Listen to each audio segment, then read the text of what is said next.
Nous parlerons ensemble dans cette vidéo du réseau pédophile Jean Klasterski, qui est un médecin qui travaille à Bordeaux, un médecin de l'ULB, et qui dirige donc le réseau pédophile que nous avons souvent décrit dans plusieurs de nos vidéos. Donc c'est le réseau pédophile Jean Klasterski, Patricia Rubinfeld, qui est une avocate qui dirige donc ce réseau pédophile, et toutes les disparitions d'enfants sont centrées dans la police et dans la justice. Donc nous avons déjà parlé dans plusieurs vidéos du réseau pédophile qui est dans la police d'Anderlecht, et on avait mentionné à ce moment-là les actes de caporal Alexandre Geboers, donc qui m'avait capturé le 10 septembre avec 20 de ses collègues de cette mauvaise police qui sont donc des pédophiles de ce réseau que nous allons décrire ici. Bon, il y a toute une tribune. On voit aussi dans les images l'acte de Laurence Massard, qui est première présidente de la cour d'appel de Bordeaux. On avait déjà parlé de la pédophilie de Jean-Marc Meyer, qui est le procureur du roi de Bruxelles. Donc, là, il y a une tribune des militaires actuellement en France et qui a créé une certaine polémique. Mais la polémique, c'est pas sur les hommes politiques, c'est la faute des militaires eux-mêmes. La sécurité et la sûreté et la défense nationale dans un pays est garantie par les militaires et par la police, secondement. Et la police en Belgique, c'est la gendarmerie aussi, sont unifiés. Donc, les généraux auraient dû tirer l'alarme il y a déjà plusieurs siècles, quand Jacques Chirac, qui est un très bon président, j'aime beaucoup Jacques Chirac, mais quand il a supprimé l'armée par exemple. Donc l'inquiétude de l'islam, c'est que c'est une religion de guerre, et ils prennent leurs meilleurs hommes, ils financent pour que la personne aille faire l'armée, le djihad en Afghanistan et un peu partout où il y a la guerre, en Syrie. Ils reviennent comme des égorgeurs, comme ça en cachette, ils égorgent les gens du matin jusqu'au soir. C'est ça le problème. Et l'armée a fauté à ce moment-là quand Jacques Chirac a supprimé l'armée. Il y a des militaires généraux qui écrivent des livres en France. Bon, si tu es un général qui sait écrire, tu fuis en Russie et tu expliques pourquoi la suppression de l'armée est un complot. Donc c'est les généraux qui ont été des cancres puissants dans cette affaire, et c'est trop tard aujourd'hui. Parce qu'il y a moins de 1% des 70 millions de Français qui sont capables de faire 20 pompes. Alors que du temps du service militaire, c'était tout le monde en âge de l'armée qui pouvait faire 20 pompes et courir 10 km. Protéger le pays, là, le patriotisme, c'est pas une poésie, c'est une question d'aptitude. Pour entrer à l'armée à l'époque, il fallait être apte. Donc quelqu'un qui était même seulement myope était inapte pour entrer à l'armée. Aujourd'hui, il y a 77 millions de Français qui sont plus même que des myopes. Et ici, donc, la pédophilie et les disparitions d'enfants sont centrées dans la police en Belgique, c'est ça que nous traitons. Il y a ce mauvais professeur Jean Klasterski qui est donc le chef de trafic de drogue et de la disparition de tous les enfants, avec la mauvaise avocate Patricia Rubinfeld. Et Xavier Sautin, c'est un journaliste d'un réseau qui est international. Xavier Sautin a publié dans son journal Sud-Ouest que le docteur Serge Tuèche-Moi, que j'ai été radié de l'ordre des médecins. Bon, c'est faux, hein. Ils font disparaître aussi le courrier. J'ai posté plusieurs lettres recommandées qui ne sont jamais arrivées. Donc il suffit de taper la poste, soit en France, soit en Belgique, et de mettre le numéro de la lettre recommandée. Et vous voyez que c'est des lettres qui ne sont jamais parties, qui ne sont jamais arrivées. C'est ça la franc-maçonnerie. Nous avons déjà expliqué plusieurs fois que l'étoile de David est fausse. Ça n'existe pas dans la Bible. Que le sceau de Salomon est faux. Et que rien que pour cette raison, dont la franc-maçonnerie qui s'appuie sur ces fondements-là, qui sont faux, est fausse elle-même. Elle sert donc à faire disparaître, à créer de la pédophilie partout. Donc les enfants disparus, c'est la police qui fait disparaître. On a parlé des suicides policiers. Suicides policiers, ça veut dire que c'est les policiers qui suicident d'autres policiers pour créer une fausse police propice, c'est-à-dire favorable à la disparition d'enfants, au trafic de drogue et aux autres problèmes qui existent sur cette terre. Et que c'est aussi la police qui suicide les personnes intelligentes qui existent sur Terre. J'ai parlé du docteur Jean-Pierre Elanga, qui est un très brillant chirurgien zaïrois, qui a été assassiné. Donc c'est la police qui assassine les gens. C'est ça qu'on appelle suicide policier en France. Je ne sais pas quel mot est employé en Belgique pour ça. Mais je vais vite le savoir, ça fait que 7 mois que je suis revenu et je m'occupais de certaines autres choses. Nous allons étudier tout ça ici. Je viens donc de mettre 4 images précises qui montrent que Laurence Massart, la première présidente de la Cour d'appel de Bordeaux, est complice du réseau pédophile Jean-Marc Meyer, puisque les dossiers que j'ai déposés le 8 janvier n'ont jamais été jugés. Nous allons décrire ça. J'ai déposé une ampliation, un rappel, pour le 7, c'est-à-dire il y a 2 jours, le 7 mai. Voilà. Dans toutes les affaires de pédophilie, c'est le procureur qui dirige ça avec la fausse police et les fausses premières présidentes des cours d'appel qui sont tous appartenant, c'est-à-dire participants corps, âme et esprit du réseau pédophile Jean Klasterski, qui est le chef de la disparition des enfants dans toute l'Europe. J'ai déjà fait des vidéos, j'ai une dizaine, une trentaine de vidéos qui expliquent ça. Nous allons augmenter ça ici. Dans la tribune des généraux français, il y a tous des cancres en France, parce que c'est ça qu'il faut dire. C'est pas maintenant, c'est trop tard. Il n'y a pas 1 seul % de toute la France, quelqu'un qui peut faire 10 pompes pour courir 10 km. Alors que du temps du service militaire, tout le monde pouvait faire ça. Alors que l'islam, qui est une religion de guerre, ils financent leurs meilleurs hommes pour aller faire s'entraîner. Ils reviennent dans un peuple que c'est devenu moins costaud qu'un lapin. Et des mecs, on peut égorger, quelqu'un qui vient du djihad peut égorger 1 million de gens en un jour. C'est ça la situation.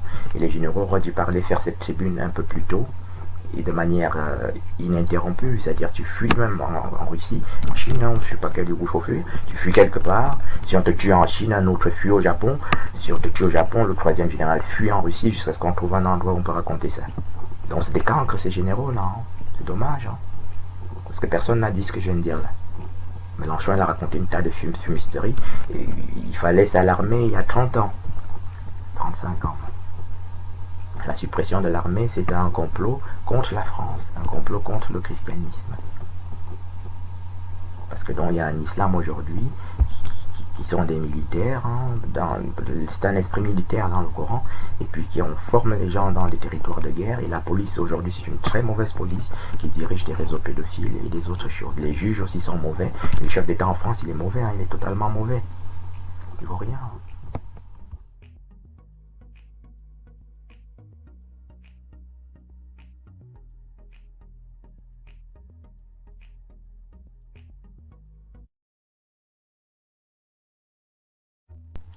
Sarah, un voile sur les yeux. Genèse chapitre 20, verset 1 jusqu'au verset 18. Dans Genèse chapitre 20, Sarah porte un voile. Rebecca aussi porte un voile nommément, et toutes les femmes dans la Bible portent un voile. Comme nous allons l'étudier maintenant dans une série de vidéos. Et Sarah est décrite, apparaît dans Genèse chapitre 11 jusqu'à Genèse chapitre 23 quand elle meurt. Et elle est décrite dans ces chapitres comme étant très belle, fort belle. Ici dans Genèse 20, elle est enlevée par Abimelech, qui est un roi cananéen. Et elle avait été enlevée déjà dans Genèse 12 par Pharaon à cause de sa beauté qui est exceptionnelle. Nous avons ici une courte preuve supplémentaire que donc dans tout le Coran, et depuis 1400 ans, il n'y a jamais eu un seul savant, puisqu'il n'aurait jamais été dans l'ignorance de cette donnée primordiale et fondamentale. Il y a en France en particulier, et dans toute l'Europe, une sorte de débat sur le voile islamique, qui serait bien ou pas bien.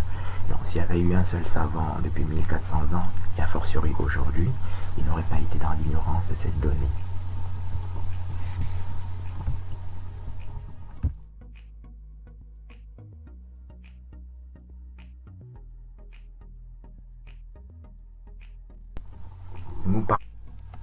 Rebecca prit son voile et se couvrit.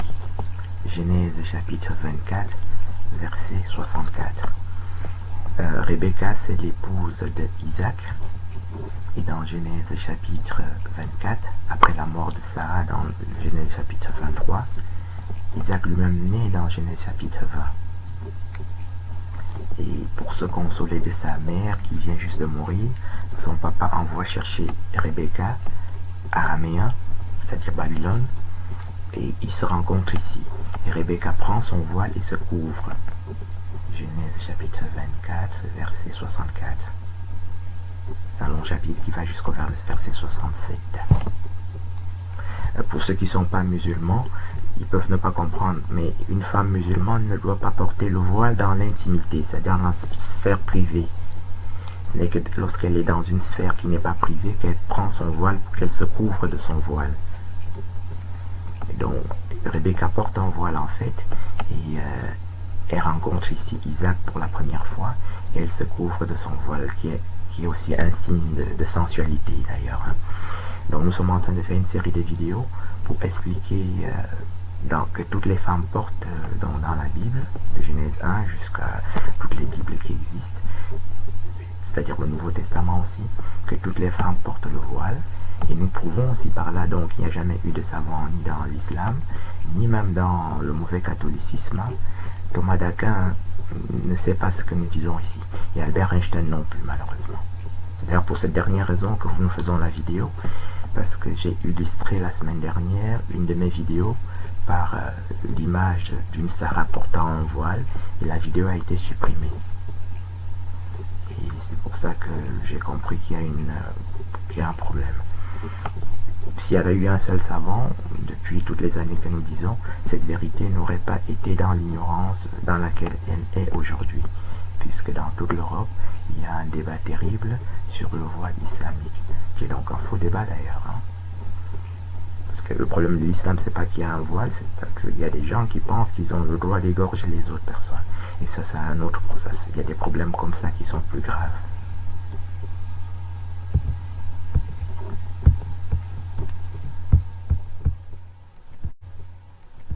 Tamar prit son voile et se couvrit. Genèse chapitre 38. Tamar apparaît au verset 6. Et nous parlons ici, le voile apparaît au verset 18. Et au verset 14, le verset que nous avons cité, premièrement c'est le verset 14. Il apparaît aussi au verset 18. Tamar, c'est une Cananéenne, et c'est l'épouse, c'est la mère qui donne naissance à toute la tribu de Juda. La tribu de Juda, c'est la tribu des rois, dont naît David, le roi David. Juda, c'est donc le troisième fils de Jacob. Jacob, c'est le patriarche, petit-fils d'Abraham, dans Genèse chapitre 25, par exemple.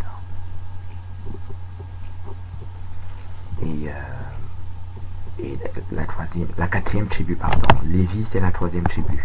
Lévi, c'est la troisième tribu, la tribu des prêtres. Et Jacob, et Juda, c'est la quatrième tribu, la tribu des rois. Et tout cela est rappelé dans Genèse chapitre 49, pour ceux qui sont intéressés. Donc le premier fils, c'est Ruben, et puis Siméon, le deuxième, Lévi, la tribu des prêtres. Ruben, c'est l'aîné. Et quatrième tribu, c'est donc Juda, ici la tribu des rois, avec le roi David et le roi Salomon. Et qui naissent tous de Tamar, qui est une Cananéenne. On fit fils de Cham, Couche, Canaan. Canaan répété 2 fois dans Genèse chapitre 10 comme étant Couchite, fils de Cham. Genèse chapitre 10, au verset 6 et au verset 14. Il faut lire tout le chapitre qui va du verset 1 jusqu'au verset 32. Et elle porte donc un voile ici de manière sensuelle, parce que quand elle rencontre Juda, elle met le voile sensuellement, voilà. Et c'est ainsi qu'elle enfante dans toute la tribu de Juda, dont on connaît, tout le monde connaît David, tout le monde connaît le roi Salomon, qui naissent donc de cette Cananéenne, qui est en Couchite. Et il y a des rois, les autres rois, tous les rois qu'il y a dans la Bible, Ézéchias, Josaphat, etc., que les catholiques connaissent. Et le Christ est de cette tribu. Joseph, le père, selon la chair, parlé comme ça qu'on trouve dans Matthieu chapitre 1, est de cette tribu de Juda. Et Tamar donc est donc une personne très importante, de cette importance-là, porte elle aussi un voile. Nous avons déjà vu que Sarah porte un voile dans Genèse chapitre 20, que Rebecca porte un voile dans Genèse chapitre 24. Et ici Tamar, les gens peuvent ne pas connaître, mais c'est une personne qui est très importante, puisque c'est l'ancêtre de David et de Salomon. Nous disons toujours dans toutes nos vidéos, il n'existe dans la Bible aucune étoile de David et aucun sceau de Salomon, qui est donc une invention humaine. Il suffit de lire soi-même la Bible en une semaine ou en un mois on a fini, et vous trouverez des étoiles de David nulle part. ni de sceau de Salomon nulle part. Bien, toutes les femmes dans la Bible portent donc un voile, et c'est ce que nous étudions dans cette série de vidéos. J'ai eu hier un commentaire très élaboré d'un musulman sur une de mes vidéos, et il m'expliquait que le Saint-Esprit n'existe pas dans la Bible, et qu'il n'y a aucune concordance entre le Nouveau Testament et l'Ancien Testament.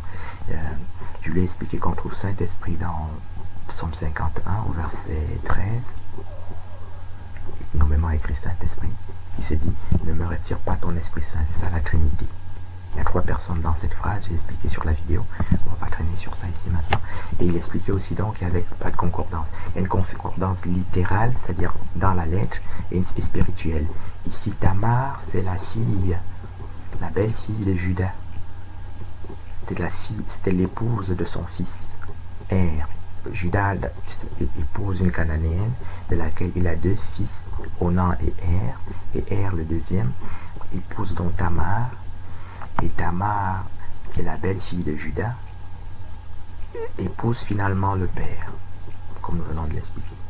Et donc, l'épouse du fils est aussi l'épouse du père. Ça, c'est des choses spirituelles. Christ nous présente son épouse dans Apocalypse chapitre 21. Il dit, viens, je te présente l'épouse, la femme de l'agneau. Apocalypse chapitre 21, verset 9. Viens, je te présente l'épouse, la femme de l'agneau. Et ça s'appelle Jérusalem. Elle s'appelle Jérusalem recouverte de la gloire de Dieu. Dieu lui-même a une épouse. Dans Isaïe chapitre 54, verset 5. On dit, ton créateur est ton époux. J'ai comparé dans 33 versions des Bibles, c'est répété comme ça. Dans Osée chapitre 2, Dieu dit, je serai ton fiancé par la justice, ton fiancé par la miséricorde, ton fiancé par... les fiancés de Dieu est fiancé de sa créature à 4 reprises dans Osée chapitre 2, du verset 14 jusqu'au verset 21. Et il dit, ainsi parle l'Éternel, tu ne m'appelleras plus mon Dieu, tu m'appelleras mon mari.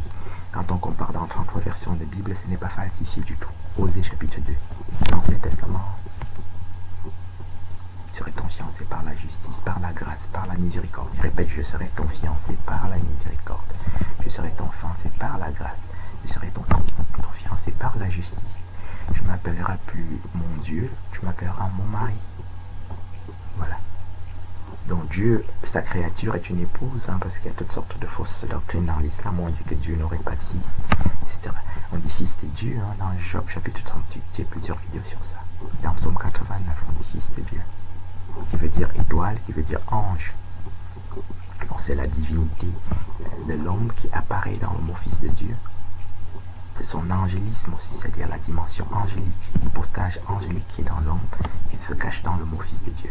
Donc, dans Jean 17, Christ dit, Jean chapitre 17, Christ dit, ils étaient à toi, tu me les as donnés.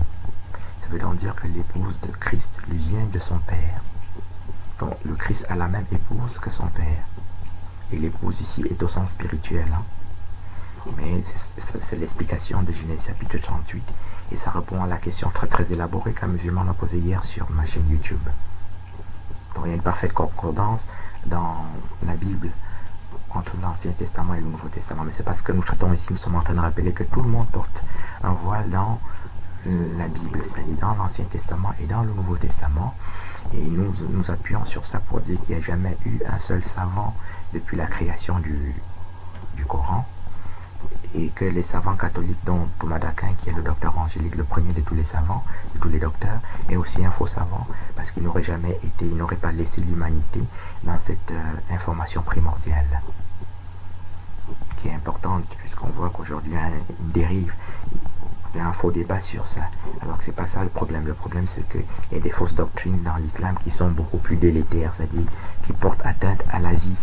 Alors que le voile islamique est très très beau, et chaque fois les femmes sont dites très belles quand elles portent le voile. Sarah est dite très très belle, fort belle, Rebecca est très très belle, fort belle, et Tamar ici est tellement belle qu'elle a été désignée pour être l'ancêtre du roi David.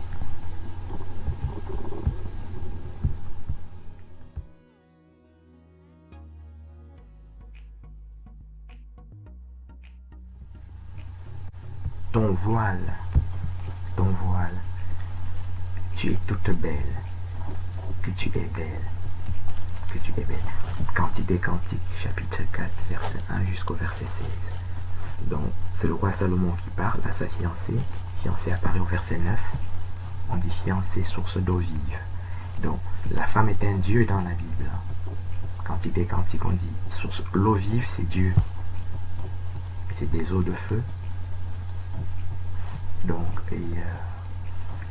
dans Cantique des Cantiques, chapitre 5, il dit ma fiancée, je bois la rosée. C'est cette eau de feu là, qui vient du puits de l'abîme.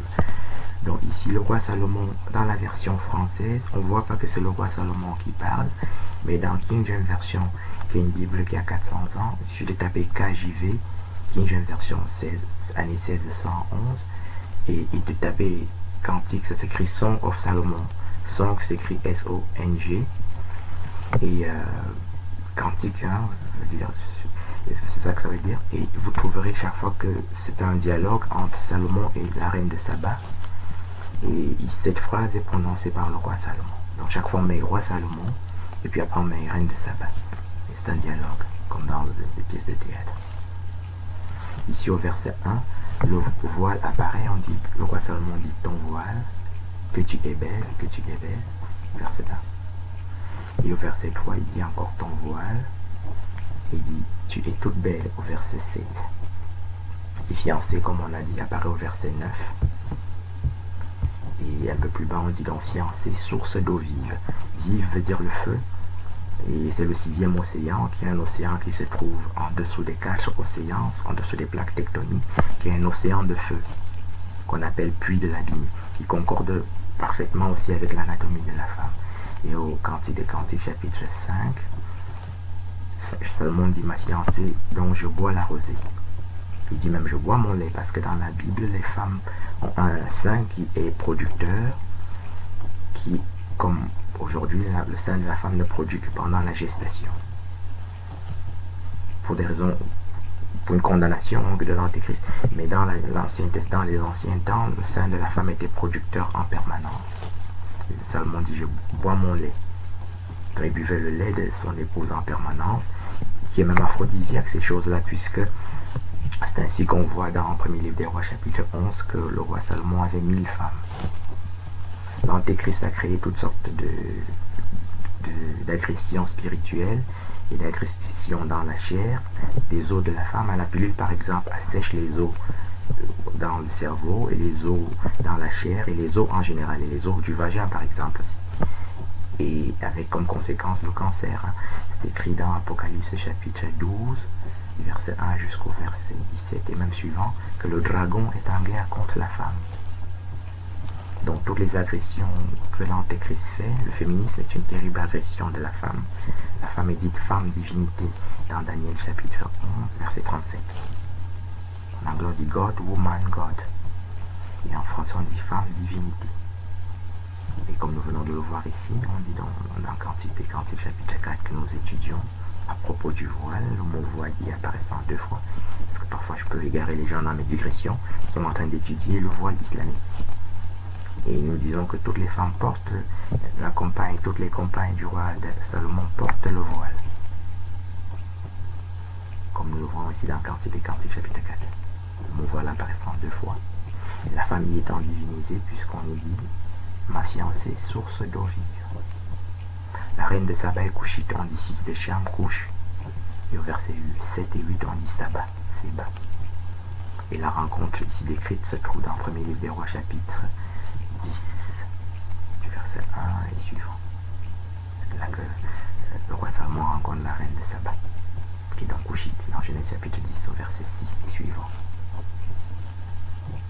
C'est elle qui donne naissance à Nimrod. Non, on dit fils de Cham, couche. Et puis au verset 6, Saba, Séba au verset 7, et Nimrod, qui est fils de Couche au verset 8.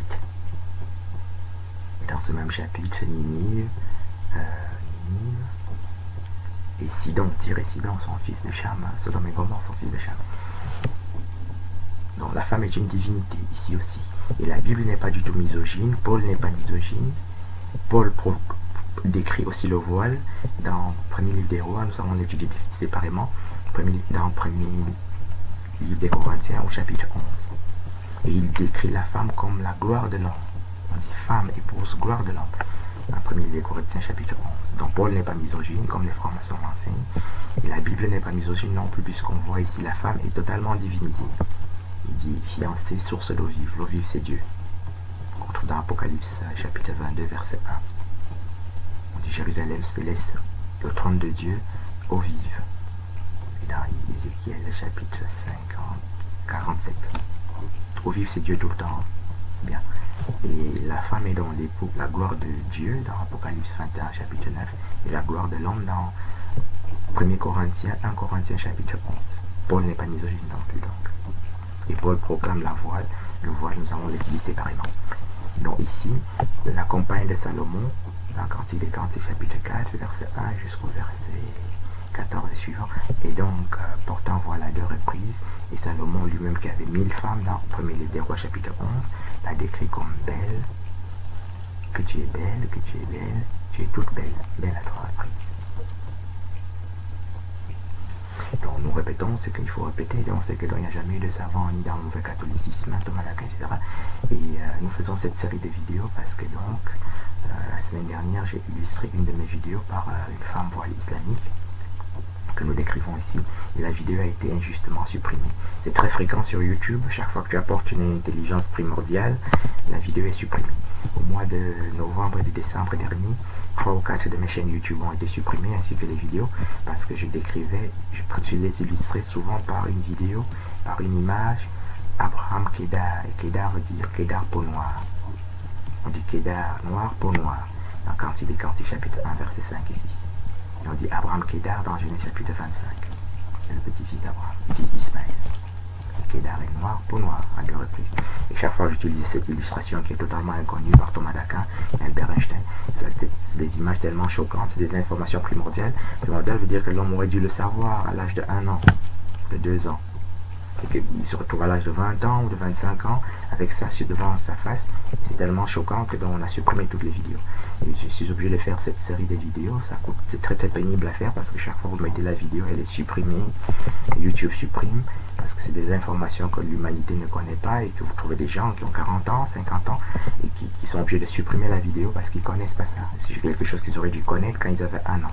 C'est une autre preuve indirecte que le talmudisme qu'on a aujourd'hui est totalement faux, puisque la Sarah qui nous décrivent ne porte pas le voile. Et c'est pour ça qu'ils ont supprimé la vidéo. Et c'est pour ça que nous faisons cette série de... La vidéo n'a pas seulement été supprimée, ma chaîne a été bloquée pour 14 jours. Donc pour cette série de vidéos, je suis obligé de créer une nouvelle chaîne YouTube, en sorte d'enseigner YouTube sur cette ignorance qui est grave. Dans la Sarah qui se trouve chez les Ashkénazes aujourd'hui, ils ne la connaissent pas et tout le talmudisme est faux. Ce n'est pas du tout le judaïsme. Si ça avait été le judaïsme, ils auraient su ce que je enseigne ici. C'est-à-dire que Sarah porte un voile, Rebecca porte un voile, Tamar, l'épouse de Judas et mère du roi David, le roi Salomon porte un voile, et que toutes les compagnes du roi Salomon, ici dans Cantique des Cantiques, chapitre 4, verset 1 et suivant, portent elles aussi un voile. Et que donc Thomas d'Aquin et les autres savants qu'on nous a prétendument présentés dans toutes les 3 fausses religions sont des faux savants.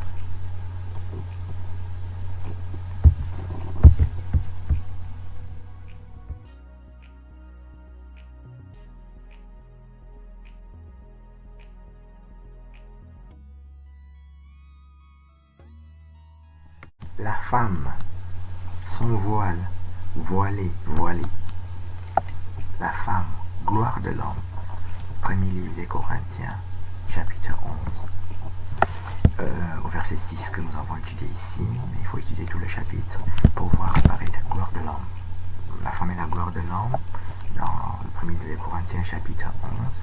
Et la femme est la gloire de Dieu dans Apocalypse, chapitre 21, au verset 9. Et la femme est une divinité aussi dans Daniel chapitre 11 verset 37. La femme est encore une divinité et dans 1 Jean 5, 1 Jean chapitre 5 verset 5 jusqu'au verset 8, jusqu'au verset 12-14. On dit l'eau, le sang et l'esprit sur terre. La vie sur terre qui est dans la femme. L'eau, le sang et l'esprit, c'est la vie. L'homme n'a pas de sang pratiquement, ou en particulier, le sang de l'homme ne bouge pas, n'est pas dynamique, et n'est pas vivant, alors que le sang de la femme, il y a un mouvement de sang, et un chorégraphe belge, belgo-suisse, qui disait la vie est dans le mouvement. Le mouvement, c'est la vie. Qu'on retrouve, qu'on appelle la première loi de thermodynamique dans Genèse chapitre 1. On dit l'esprit de Dieu se mouvait au-dessus des eaux. C'est la première loi de la thermodynamique qui donne la vie. Voilà. Le bébé, avant d'être vivant, comme nous le voyons avec nos yeux, il commence par bouger dans le sein de la mère. Et c'est ça la première loi de la thermodynamique, qui est le mouvement et qui est la vie. Comme ce chorégraphe belge le disait. Belgo-suisse, je crois qu'il est même suisse, mais que les Belges l'ont adopté. Quand j'étais jeune, je regardais la télé, on nous le présentait comme belge, et quand j'ai vérifié récemment, j'ai vu qu'il n'était même pas belge. Donc on dit l'eau, le sang et l'esprit, la vie sur terre, c'est donc la femme. Le Christ dit, je suis l'eau qui s'écoule. Il n'y a pas que le sang qui bouge chez la femme, les os de la femme bougent aussi. Il y a un mouvement d'eau, y compris vaginal, chez la femme. Et qui est christique, puisque on voit dans Psaume 22, verset 14, Christ dit, je suis l'eau qui s'écoule. Nous avons déjà vu dans plusieurs vidéos précédentes que l'eau, c'était donc l'eau de vie et que c'était Dieu. Dans 1 Corinthiens chapitre 11, Paul dit, la nature elle-même ne vous enseigne-t-elle pas? C'est pour ça que je fais cette digression qui n'est pas du tout inapropos. Donc, Paul n'est pas misogyne, il décrit le voile au moins à 7 reprises. Voile, voilé apparaît au moins à 7 reprises dans 1 Corinthiens chapitre 11. Et Paul dit que la femme est la gloire de l'homme, qui est donc aussi la gloire de Dieu dans Apocalypse 21, mais dans Osée chapitre 2 et dans Isaïe 54. Donc le voile islamique apparaît dans la Bible. Toutes les femmes dans la Bible, dans l'Ancien et le Nouveau Testament, portent un voile. Et le débat aujourd'hui que nous avons sur le voile islamique est un faux débat créé par les 3 fausses religions qui sont de la franc-maçonnerie. Ces 3 religions sont d'un seul et même cœur et participent à ensemencer, c'est-à-dire à répandre l'ignorance sur la terre. Il n'y a jamais eu un seul savant dans aucune de ces 3 fausses religions. Sinon, elle n'aurait pas permis un imam se lire. Bon, je l'ai dit parfois dans mes anciennes vidéos. J'ai mon meilleur ami à Bordeaux. Moi, j'ai fait le ramadan avec lui à la mosquée de Lormont. Et les imams sont très intelligents. Donc, ils ne sont pas dans l'ignorance de ces choses-ci. C'est parce que c'est des fausses religions et qui ne sont pas là pour enseigner la vérité, mais pour enseigner le mensonge, comme le catholicisme et le talmudisme. Parce que quelqu'un qui sait lire, si tu représentes Dieu, tu lis pas la Bible. Donc, tu vois, ils savent lire, et les prêtres catholiques savent lire aussi. Or, ils nous ont tous laissés avec leurs faux savants, Thomas d'Aquin et les autres. Et il n'y a pas un chêne dans l'ignorance de ces données primordiales et fondamentales. Donc, nous allons faire une série de vidéos pour expliquer que le débat sur le voile islamique est un très faux débat issu de la franc-maçonnerie et qui dirige les 3 fausses religions et qui sont d'un seul même cœur pour nous enseigner de la fumisterie avec leurs faux savants et leurs faux prophètes qui nous ont présentés. Donc Sarah porte le voile dans Genèse chapitre 20, Rebecca dans Genèse chapitre 24, Salomon, toutes ses compagnes dans Cantique des Cantiques chapitre 4 portent le voile. Et ici dans le Nouveau Testament, tout le Nouveau Testament concorde parfaitement avec l'Ancien Testament. Et les femmes ne sont pas du tout faibles comme elles le sont aujourd'hui. Les femmes sont des dieux et elles sont fortes. Dans la Bible, dans le livre des Juges, Déborah la prophétesse, dans Juges chapitre 4, appelle le chef de l'armée et l'envoie à la guerre. Le chef de l'armée dit non, je n'irai que si tu viens avec moi. Déborah prophétesse, Juges chapitre 4.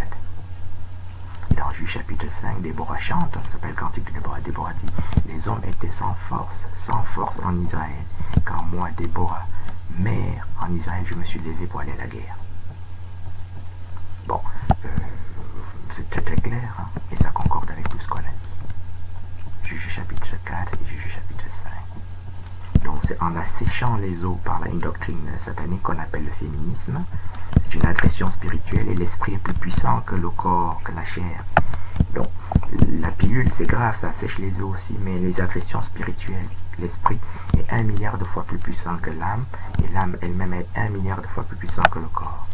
dont les effets de la pilule sont même moins graves que les effets des agressions spirituelles, des doctrines sataniques de la franc-maçonnerie comme le féminisme. Et le tout donne le cancer, c'est parce que la vie se trouve dans l'eau. Et toutes les substances, les interleukines, qui sont des molécules de vie, qui se trouvent dans les eaux. Et quand on assèche les eaux, on diminue l'activité de ces molécules et on diminue même leur quantité dans ces eaux-là. Et le cancer apparaît comme ça. Nous l'avons déjà étudié en novembre et en décembre et dans plusieurs de nos vidéos, par exemple de l'année dernière. On dit dans Apocalypse 12, le dragon est en guerre contre la femme. Voilà, le féminisme est une guerre contre la femme. Ce n'est pas du tout une promotion de la femme. Puisque la femme est une divinité dans Daniel chapitre 11, verset 47. Dans Apocalypse 21, verset 9. Dans 1 Corinthiens chapitre 11 que nous étudions ici. Dans Isaïe 54, verset 5.